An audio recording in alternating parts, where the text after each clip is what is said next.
Okay, so hello everyone. I was originally not gonna talk about this leak. Actually, I was not sure about making a video around Street Fighter 6 and the Season 4 leak, but I've actually been asked about it a ton on stream, also on YouTube comments, so I thought, okay, whatever. Let's just discuss it and essentially address the Season 4 leak that has an interesting guest character on it. If you want to see more content, for fighting games, or you enjoy my content, I would appreciate it if you can like and subscribe.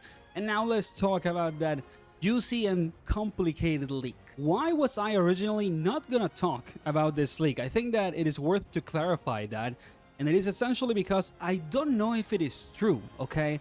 In this channel, if you follow me and what I do relatively, regularly, I do a lot of speculative content because I love it, okay? I'm a big fan of fighting game announcements, like when we get super hyped trailers and surprises.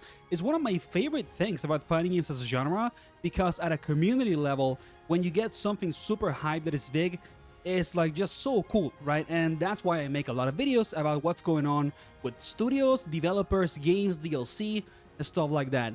But I always try to be as careful as possible, especially as somebody that is relatively new. It's not like I'm a super established creator, right? So when I talk about leaks or speculative stuff, I always say either it is my idea, like I'm making like a dream roster thing, or I'm trying to guess the DLC for a game, right? And I do a lot of that type of videos. Or I also say, okay, this is X leak, this is the background of it, and these are the details of what's going on, and this is why it is potentially true.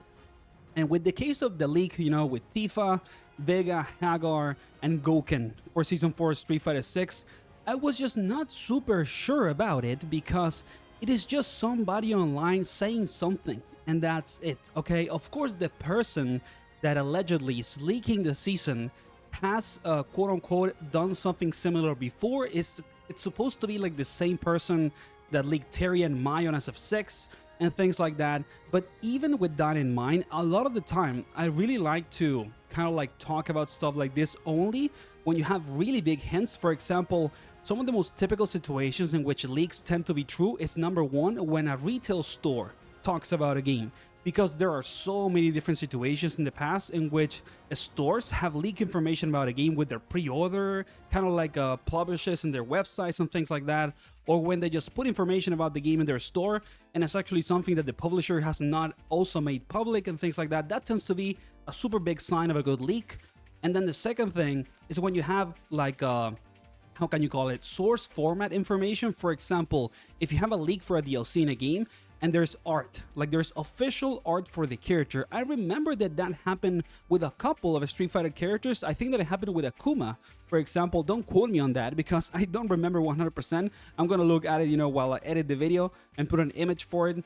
But that's kind of like why I didn't address the leak, because initially I thought like this looks fishy, and I'm not sure that it's super true. And like I said, most of the time, if I'm gonna talk about speculative stuff or leaks, I really like to make sure that they have a decent chance of actually happening, or I clarify that it is my idea, kind of like those dream roster, dream DLC videos, right?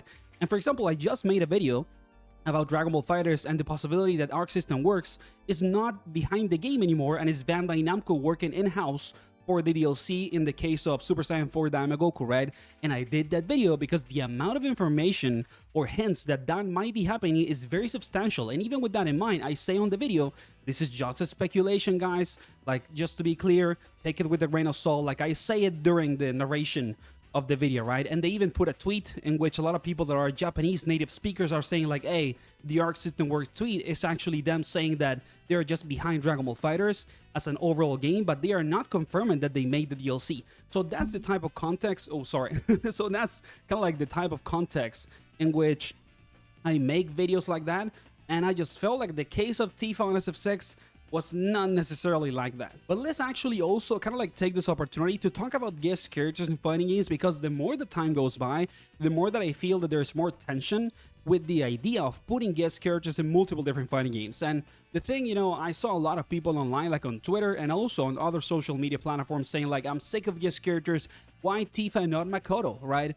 Why Tifa and not Dudley? Whatever, stuff like that. The message of essentially give me the classic legacy characters that have not come back in a while, and not a random guest characters from another franchise. And I completely understand that position it is actually logical for a super hardcore fan of a franchise to think like that, I would say.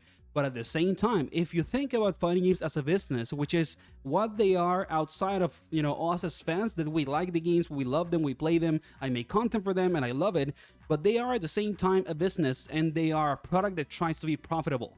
And one of the best ways to sell fighting games, kind of like later on their life cycle as a game, is with guest characters, because guest characters bring a new audience to kind of like the game, right? If you put Tifa on Street Fighter 6, and for example, the release of Tifa on the game synchronizes with the third part for the Final Fantasy VII Remake, that's a great marketing strategy for the overall kind of like sales of Final Fantasy VII and the third part of the remake, and also for the late stages of Street Fighter 6 as a game. So it is very obvious why guest characters can do well. Now, they don't always do well. We have the case of, Clive on Tekken 8, a lot of backlash into the character. If you play Tekken 8 online, you're gonna see that you're not gonna fight that many people on Clive. It's actually not that common, and the character was obviously not like a big heavy hitter like something like Akuma Geese or even Noctis on Tekken 7. So guest characters are not like 100% proven. They're not always gonna be a hit, but I can assure you that fighting games and like the games as a genre and the companies behind them as a product are more than willing to take the risk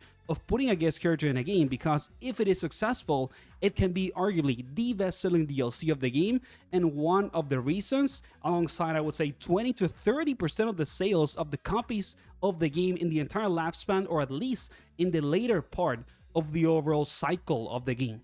So there is a lot of logical reasons as to why developers and companies want to put guest characters on their games. And the other thing also on top of all of this kind of like guest character discussion is that it's not like Tifa doesn't fit well with fighting games. Like, she's a perfect character for a fighting game if you actually know what Tifa does on Final Fantasy VII and what the character moveset is and things like that. Like, it's relatively perfect for any fighting game, for Street Fighter 6, for Tekken 8, for Dead or Alive could be also many different franchises. And at the same time, it is from one of the most famous RPG kind of like IPs ever.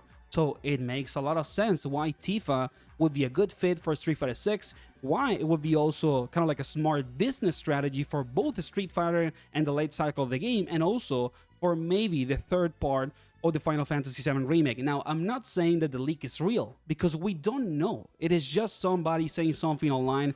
Like I said, even though they have a track record of leaking stuff before, that doesn't mean that they're always gonna be precise. And you have to take into account at the same time that companies and developers over time are getting better and better into leaking like fake information on purpose. Like, we get a ton of fake leaks constantly, because it's highly likely that companies themselves putting fake information and kind of like that cycling inside the company, so that at the same time when people are trying to leak stuff, they actually leak things that are not right or they are fake. There is an active effort from a lot of companies to put fake leaks out there so that people don't really know what's going to happen with the DLC of many games. So yeah, I just wanted to talk about it and cover it, especially after a ton of people, like I said earlier at the start, asked me about this on stream, on Twitch, and also on YouTube comments and things like that.